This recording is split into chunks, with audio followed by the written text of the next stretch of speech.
Last class में हमने देखा था कि एसआरएस क्या होता है, ठीक है, उसके क्या क्या रिक्वायरमेंट्स होती हैं, ठीक है, कितने टाइप्स की रिक्वायरमेंट होती है, ये सारी चीजें हमने देखी थी। अब हम देखते हैं कि problems without a SRS document, ठीक है। अब इसमें क्या है, the important problems that an organization would face if does not develop a SRS document are as follows, ठीक है। अब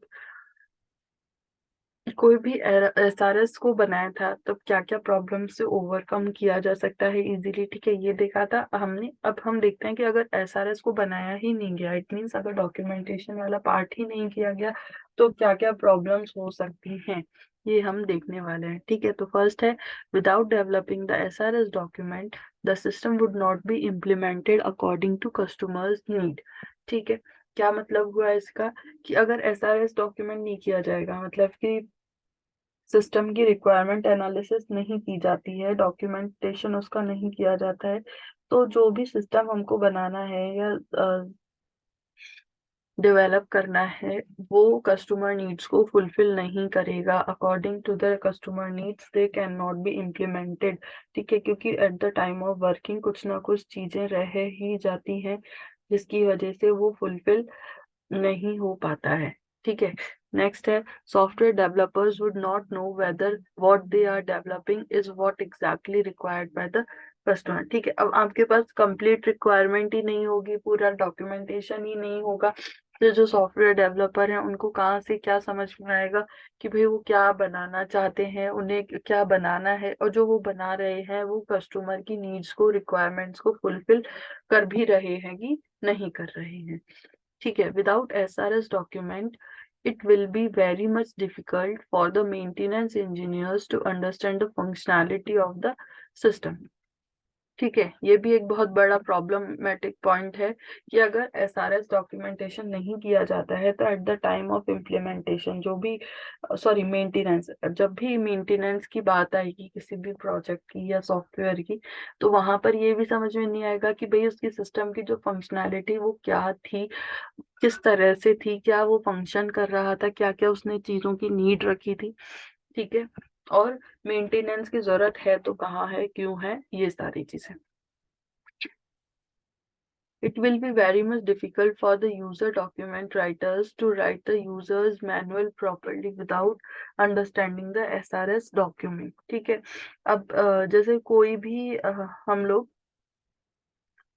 इलेक्ट्रॉनिक आइटम लाते हैं, लेट सपोज हमने परचेज की है, मिक्सर ग्राइंडर यूज में लिया, ठीक है, मिक्सर ग्राइंडर परचेज करके लाए, या नॉर्मल और उससे छोटी चीज थी, प्रेशर कुकर हम लोग परचेज करके लाए, तो उसमें यूजर गाइड होता है एक, ठीक है, यूजर गाइड को यूजर मैनुअल भी बोल सकते हैं। अब जब यूजर मैनुअल को कोई कैसे राइट करेगा, जो भी उसको राइट करता है, ठीक है, तो वो कैसे राइट करेगा जब उसे पता ही नहीं है कि भाई इसमें क्या राइट करना है, क्या यूजर को किस तरह से समझाना है, उसकी क्या रिक्वायरमेंट थी, ठीक है। तो ये सारे प्रॉब्लम्स काफी अराइज होते हैं, ठीक है। Now problems with an unstructured specification, ये तो था विदाउट एसआरएस, अब है अनस्ट्रक्चर्ड स्पेसिफिकेशन, क्या आएगा इसके अंदर, it would be very much difficult to understand the document, ठीक है। अनस्ट्रक्चर्ड स्पेसिफिकेशन मतलब कि कोई भी स्ट्रक्चर नहीं है, किसी ने कुछ कर दिया, किसी टीम मेंबर ने कोई पॉइंट उसका कंप्लीट कर दिया, तो इस तरह से अनस्ट्रक्चर्ड वे में वर्किंग अगर होती है, स्पेसिफिकेशन होती है, तो उसके डॉक्यूमेंट को समझना बहुत डिफिकल्ट होता है, ठीक है। It would be very much difficult to modify that document. अब जब वो स्ट्रक्चर्ड ही नहीं है, जब डॉक्यूमेंटेशन की जाती है तो पूरे प्रॉपर वे में, स्ट्रक्चर्ड वे में डॉक्यूमेंटेशन की जाएगी, लेकिन अगर वो स्ट्रक्चर्ड ही नहीं है तो उसको कोई कैसे तो समझेगा, कैसे उसमें कोई मॉडिफिकेशन कर सकता है, ठीक है, उसको किस तरह से इम्प्लीमेंट किया जा सकता है इजीली। इम्प्लीमेंटेशन तो होगी लेकिन इजी एंड प्रॉपर वे में नहीं हो पाएगी, ठीक है, इनकंसिस्टेंट रहेगा, अनरिलायबल रहेगा। Okay, next, decision tree. क्या है डिसीजन ट्री में, हम लोग देखते हैं।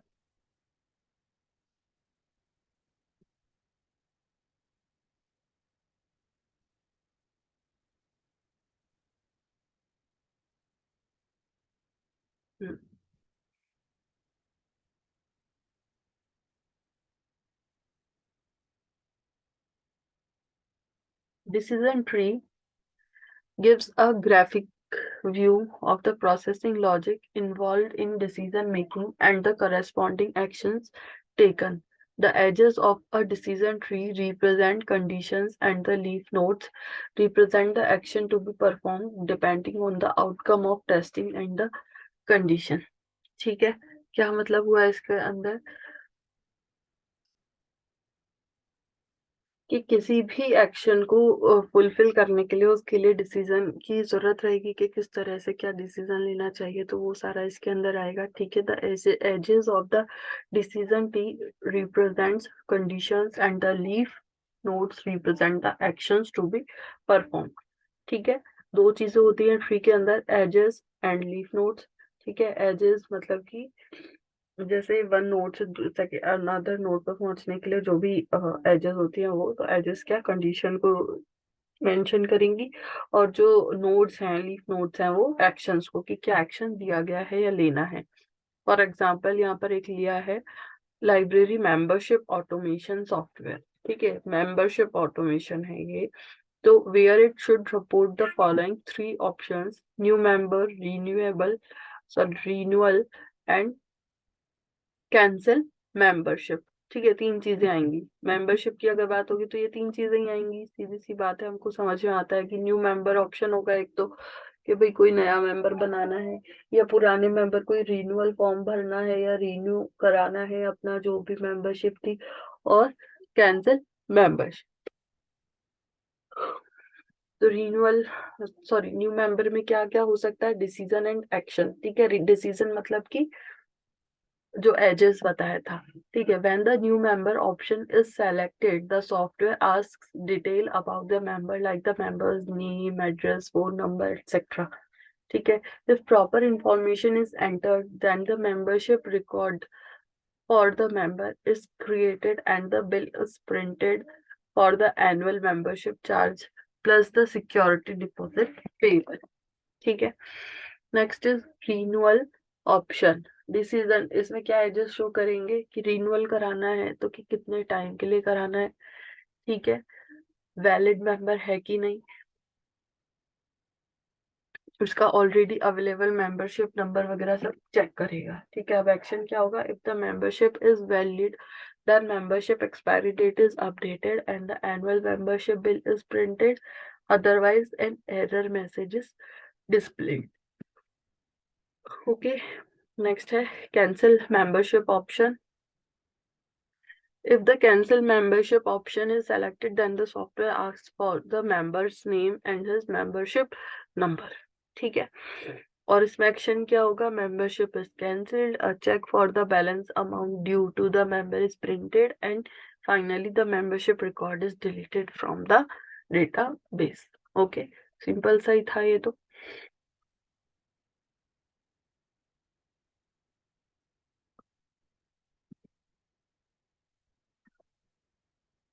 देखो इसको, ये ट्री लाइक,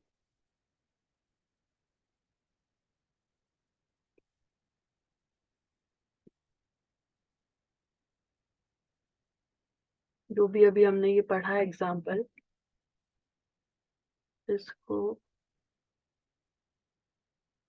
ये डायग्राम की फॉर्म में दिखा रहा है, ठीक है। क्या है, user output, valid selection, new member, renewal या फिर कैंसिलेशन, ओके। न्यू मेंबर के अंदर ये चीजें आएंगी। ठीक है, print create membership detail, print bill. Renewal में मेंबरशिप डिटेल्स, एक्सपायरी डेट और प्रिंट बिल। ठीक है, ask for update expiry date है सॉरी इसमें। देन कैंसिलेशन में मेंबरशिप डिटेल्स, फिर उसके बारे में उसको डिलीट करेगा और कैंसिल हो जाएगा। ओके, अगर वैलिड सिलेक्शन नहीं है तो invalid option and display error message. ठीक है, तो ये हो गया आपका डिसीजन ट्री और library manage membership system. Now decision table. Decision table में क्या आएगा आपका?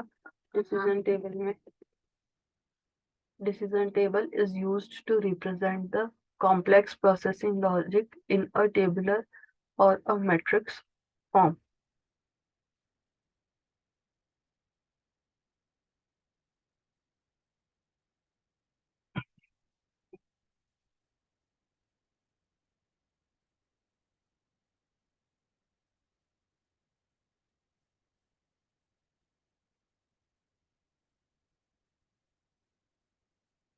A decision table is used to represent, ऐसा करो आप एक बार डिसीजन टेबल देखने से पहले डिसीजन ट्री एक तो पहले ये डायग्राम बना लीजिए। ठीक है, फिर या फिर डायग्राम से पहले एक बार ऐसा करो, ये भी लिख लो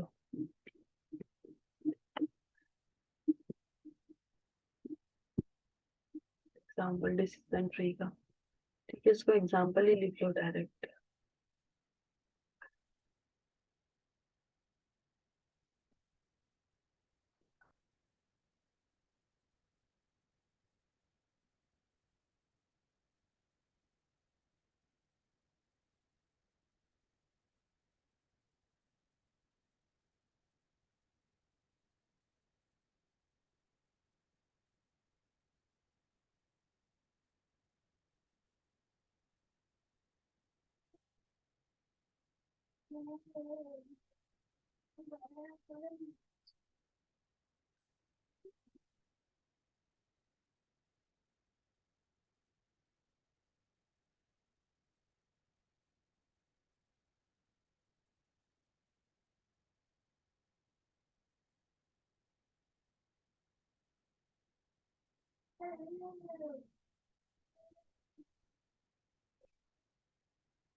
A decision table is used to represent a complex processing logic in a tabular or a matrix form.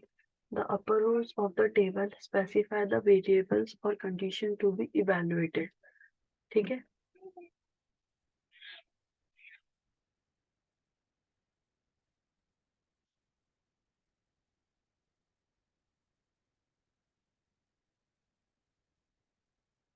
इसके अंदर क्या है एक बार देख लेते हैं. अभी हमने ये बनाया था.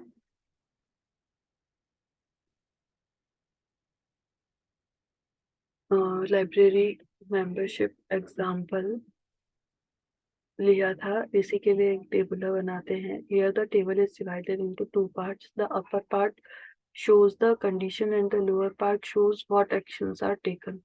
Each column of the table is a rule.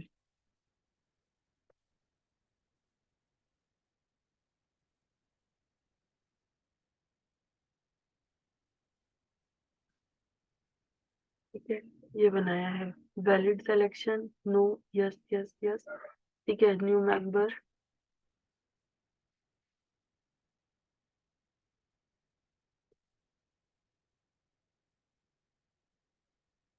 Renewal and cancellation. उसके बाद actions, display error message, ask members, detail, build. ठीक है, तो इस तरह से ये डिसीजन टेबल बनाई गई. Okay, so from the above table, we can easily understand that if the valid selection condition is false, then the action taken for this condition is display error message. Similar actions taken for the other conditions can be inferred from the table. ठीक है. Next है formal system specification.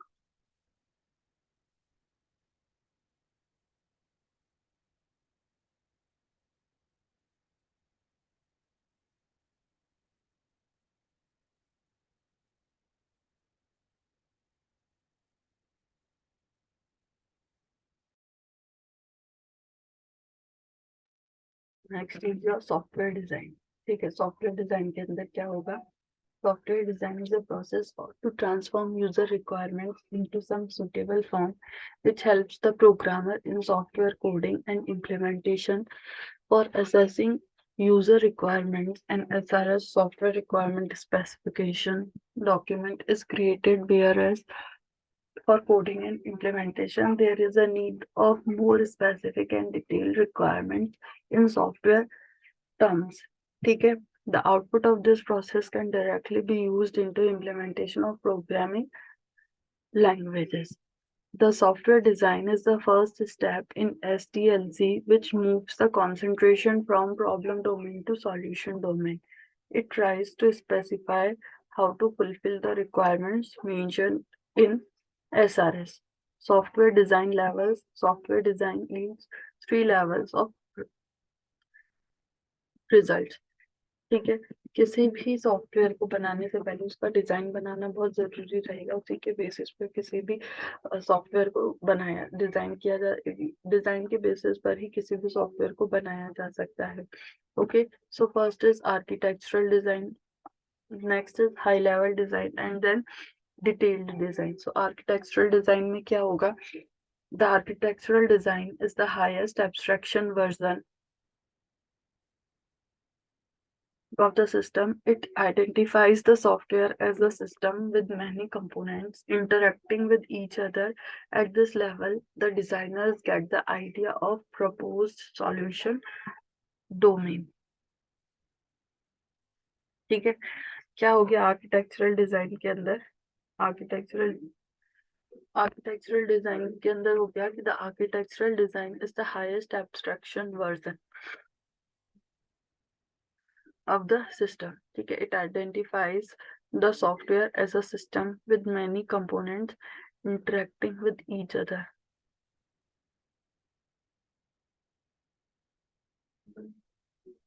At this level, the designers get the idea of proposed solution domain. ठीक है, किस domain से solution हमें available हो सकता है. नेक्स्ट है high level design. High level design breaks the single entity multiple component. concept of architectural design into less abstracted view of subsystems and modules and depicts their interaction with each other. ठीक है, ये less abstracted view होता है as compare to architectural design. साथ ही साथ इसके अंदर सिंगल एंटिटी मल्टीपल कंपोनेंट की जो कॉन्सेप्ट होता है उसे भी ब्रेक किया गया है, मतलब कि इसमें एंटिटीज भी काफी होंगी और कंपोनेंट्स भी काफी होंगे। ठीक है, high level design focuses on how the system along with all of its components can be implemented in forms of modules. ठीक है, इसमें क्या होता है, छोटे छोटे मतलब पूरे एक टारगेट को या पूरे एक सॉफ्टवेयर प्रोजेक्ट को वो छोटे छोटे मॉड्यूल्स में डिवाइड करके उनको एक एक को इम्प्लीमेंट करता है और फिर साथ में it recognizes the modular structure of each subsystem and their relation and interaction among each other। ठीक है, कि उनको फिर उनके बीच में किस तरह से क्या इंटरेक्शन रहेगा। इसके बाद है next detail design. Detail design में सारे सबसिस्टम्स के बारे में इम्प्लीमेंटेशन रहेगा। ठीक है, और उन मॉड्यूल्स को, जो सब सिस्टम्स या मॉड्यूल्स हैं सारे, उनको एक कंबाइंड फॉर्म में समझा जाता है या डिजाइन किया जाता है। इसके बाद है मॉड्यूलराइजेशन। मॉड्यूलराइजेशन के अंदर क्या होगा, this is a technique to divide a software system into multiple discrete and independent modules. ठीक है, मॉड्यूलराइजेशन अब वही हो गया, मॉड्यूल्स से बना मॉड्यूलराइजेशन। ठीक है, इसके अंदर क्या होगा, एक बड़े प्रोजेक्ट को या सिस्टम को छोटे छोटे मॉड्यूल्स में डिवाइड करना होता है which are expected to be capable of carrying out tasks independently। ठीक है, these modules may work as basic constructs from the entire software। Designers tend to design modules such that they can be executed or compiled separately and independently। ठीक है, इसके अंदर जो modules हैं वो separately work करते हैं, एग्जीक्यूट करते हैं।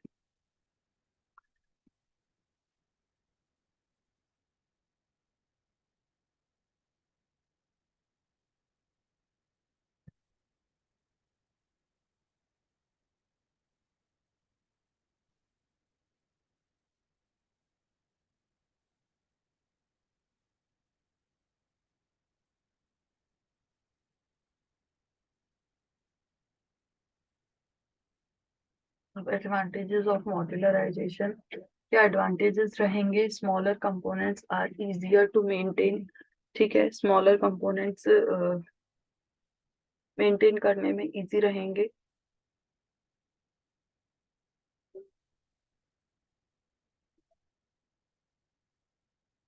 साथ ही program can be divided based on functional aspects. Desired level of abstraction can be brought into the program. components with high cohesion can be reused again। ठीक है, concurrent execution can be made possible and desired from security aspect। ठीक है, now concurrency। concurrency modularization के बाद है concurrency। concurrency के अंदर क्या हो गया,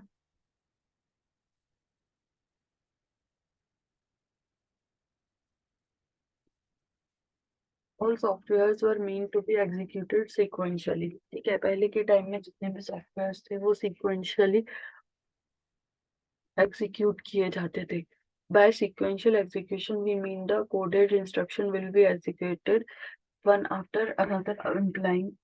क्या मतलब हुआ सीक्वेंशियल का, कि जैसे पूरा एक बड़ा सा सॉफ्टवेयर है या प्रोजेक्ट है, उसके अंदर पहले first step, after that second, फिर थर्ड, फिर फोर्थ, मतलब इस तरह से वर्किंग होती थी सीक्वेंशियल का मतलब।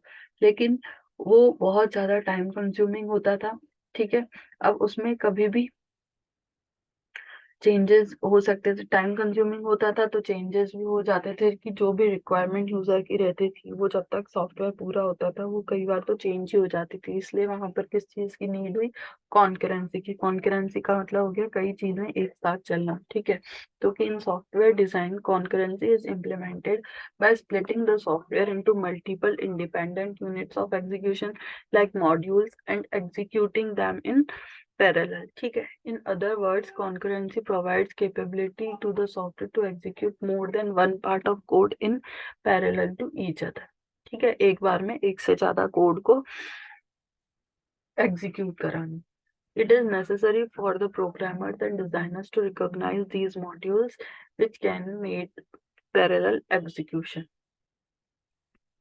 Spell check feature in word processor is a module of software which runs alongside word processor itself. ठीक है. Next is cohesion and coupling. क्या होता है ये? When a software program is modularized, it tasks are divided into several modules. ठीक है. As we know, modules are set of instructions put together in order to achieve some task. ये होता है modules. ठीक है. क्या होता है? अ ग्रुप ऑफ इंस्ट्रक्शंस को एक साथ रखना जिससे कि वो एक किसी टास्क को कंप्लीट कर सके, अचीव कर सके. So they are though considered a single entity but may refer to each other to work together. There are measures by which the quality of design of modules and their interaction among them can be measured. ठीक है. इनको बोलते हैं coupling and cohesion. तो cohesion क्या हो गया आपका? Cohesion is a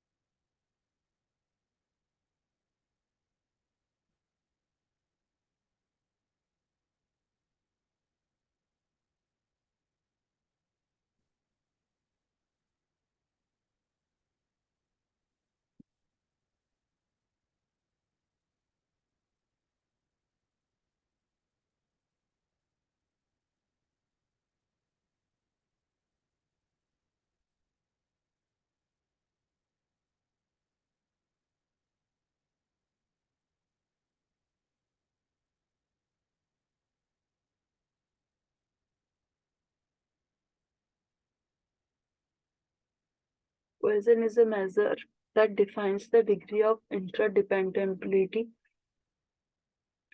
within elements with a model. The greater the cohesion, the better is the program design. Interdependent dependability का मतलब क्या हो गया? इंटरडिपेंडेबिलिटी का मतलब हो गया आपका कि वो अपने आप में ही एक दूसरे के ऊपर डिपेंडेंट रहते हैं. ठीक है.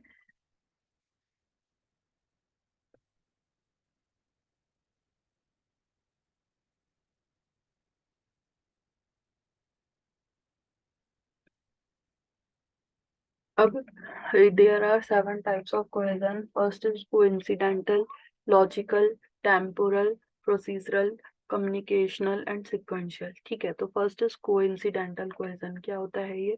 It is unplanned and random cohesion which might be the result of breaking the program into smaller modules for the sake of modularization. Because it is unplanned, it may serve confusion to the programmers and is generally not accepted. ठीक है. जो coincident नाम से ही समझ में आ रहा है कि ये कोइंसिडेंट मतलब कि कोई प्लानिंग नहीं होती है इसकी, ये रैंडम होता है. ठीक है.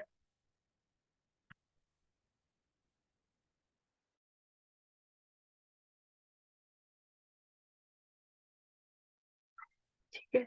अब ये अनप्लैंड होता है. ठीक है. तो प्रोग्रामर्स को यहाँ पर कंफ्यूजन जनरेट हो जाता है और ये नॉन एक्सेप्टेबल होता है. Next is logical cohesion. Logical cohesion क्या होता है?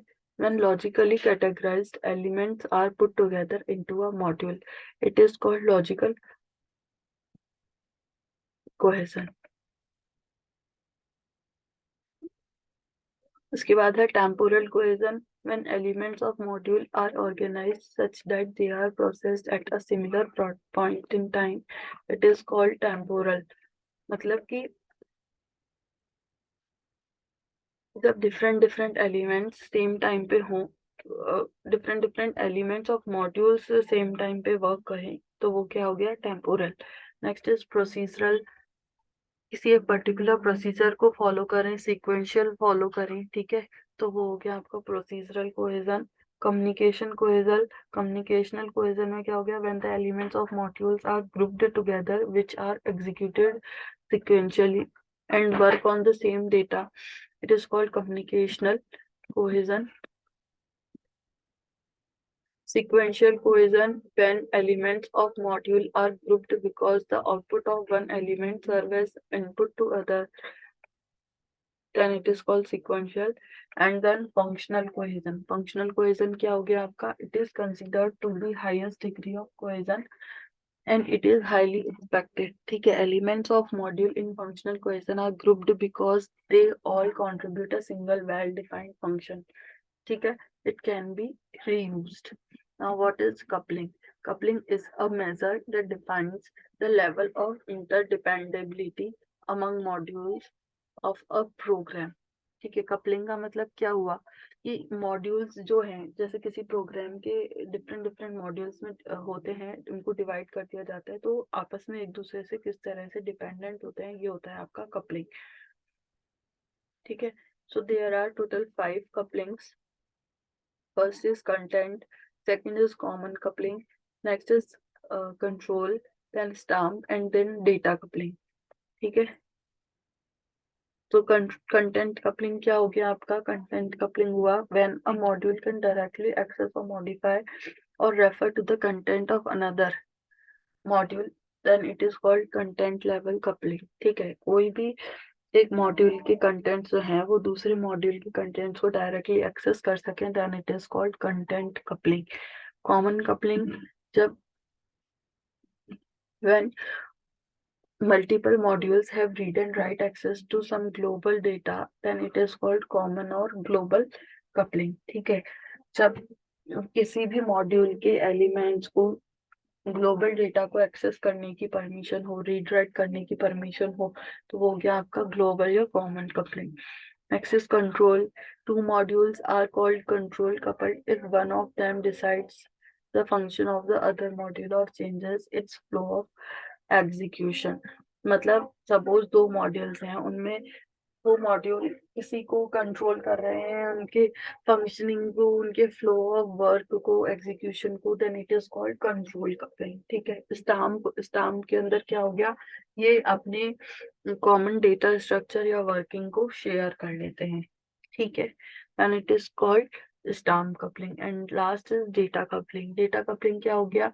Data coupling is when two modules interact with each other by means of passing data.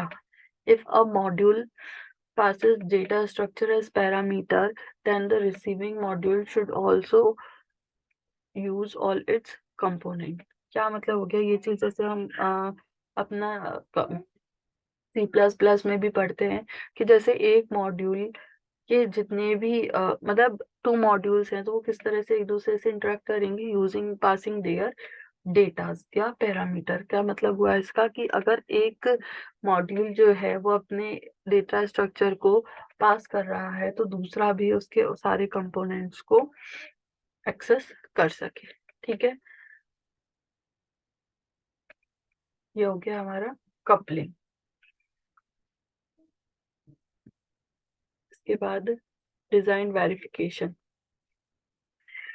Design verification software design strategies के अंदर आता है आपका डिजाइन वेरिफिकेशन. ठीक है, करें अभी इसको start. Soft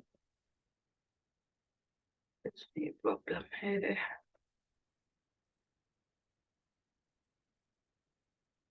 structure design, design verification, cohesion, coupling, object oriented. ठीक है, इसको हम करेंगे अपना नेक्स्ट क्लास में. अब जब तक ऐसा करो, कपलिंग एंड कोहेजन को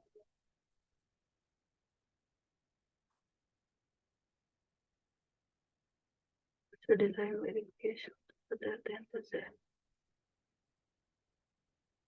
पहले एक बार जब डिजाइन वेरिफिकेशन को और कर लेते हैं. The output of software design process in design documentation, pseudocodes, detailed logic diagrams, process diagrams, and detailed description of all functional or non-functional requirements. The next phase, which is implementation of software, depends on all outputs mentioned above. ठीक है, it is then becomes necessary to verify the output before proceeding to the next phase. अब क्या होता है, जितने भी phases होते हैं, उनके जितने भी फेजेस के जो जो आउटपुट्स आते हैं उनको वेरीफाई करते चलते हैं before proceeding to next phase. इससे क्या होगा कि जब नेक्स्ट फेज में कोई वर्किंग करते हैं तो उस वक्त प्रॉब्लम नहीं आती है, और at the time of hand overing the project to the customer या यूजर तब भी ज्यादा मेंटेनेंस में प्रॉब्लम नहीं आती है। तो it is then become necessary to verify the output before proceeding to the next phase the early any mistake is detected. ठीक है, वही हो गया, द बेटर इट इज और it might not be detected until testing of the product. If the outputs of design phase are in formal notation form, then their associated tools for verification should be used. Otherwise, a thorough design review can be used for verification and validation. ठीक है, a good design review is important for good software design, accuracy and quality. चलो, अब पहले आप question note कर लो और फिर उसके बाद करना आप कपलिंग।